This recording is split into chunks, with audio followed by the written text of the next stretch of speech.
Democratic opponents? Well, I think that of the ones that I've heard that could file, I'm the better candidate. Why is that? Well, I think I'm the only candidate who has a jobs plan, as best I can tell. And as you know, we've been going around the state pressing that for 5 months now. I'm the only candidate who has an education plan, as best I can tell.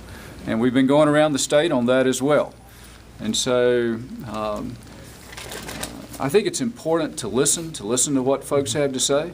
I think it's important to hear, not just listen, but to really hear. And then once you've heard, I think it's important to come up with a plan to deal with the problem. And then I think it's important to go about implementing the plan. You've embraced Occupy and seem to be positioning yourself farther to the left than your other two opponents. Do you think their moderate politics are going to hurt them in the campaign? Well, I think the Occupy group is speaking for many people in our state who are saying that government is not working right. And for that matter, that's what my kids tell me. That's what my college-age kids tell me, is that government is not working right. It's not doing what they need done the way they need it done.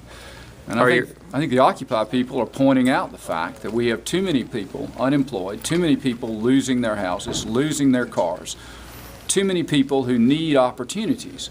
And they discuss it in terms of where the wealth is within the country.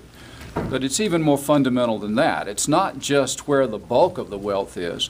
For many people, there's just no wealth at all. There's no job at all. As to the question about your opponents, are they too moderate for the Democratic primary?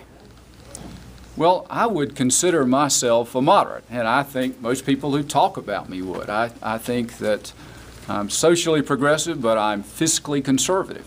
And so I don't know what that gets you in a mix. What I think that I have is the ability to see problems and to go after them to solve them. And I believe we've been demonstrating that now for 5 months. And I believe I have affirmation of my propensity for problem solving standing here with me.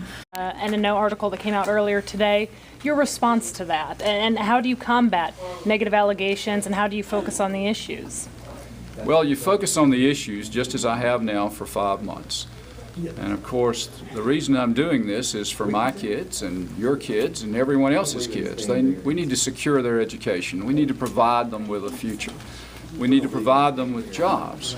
And those are the things that I've been working on for my kids, who are my priority and my focus in life. And I am a single dad, and I'm a single dad because that was what was in the best interest of my kids and me.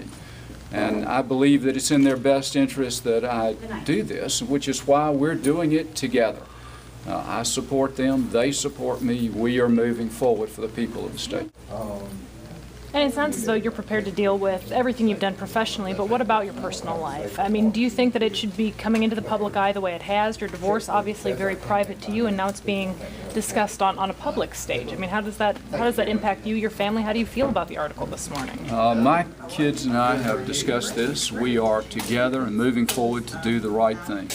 And ultimately, the truth is the thing that's going to win out.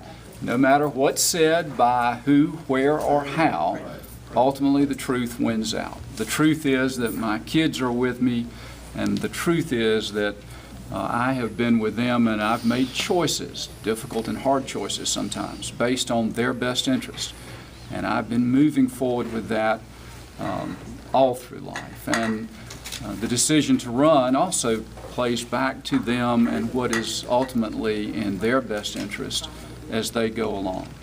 And so you'd rather things be another way, but they're not. And if they're not, then I'm content with what the truth is going to be and how it comes out. I'm content to go forward, and so are they. What about poll numbers? Early poll numbers, not necessarily in your favor. Do you think those are strong indicators of where your popularity really lies right now? Well, it will come as no surprise to you that we've been doing research as well. And the research we've been doing gets a very, very different picture than what I'm reading in the press from those that have been recently released. Moreover, there are other folks doing polls as well. And some of those have been shared back and forth, and the research others are doing matches up with the research we're doing. So where are you? It gives a very different picture. Well, Why don't we get all that squared away? We'll present it to you in due time with all the backup for it, and then see. How much of your personal money are you willing to put into this race? Well, you know that I've made a serious personal commitment to it, and I'm committed to winning this race and to moving forward to doing that. Do you think you'll put more in the race? Well, we'll just have to see what the future brings on all that. Thank you. Yeah, thank you Thank for you. your time. Thank you.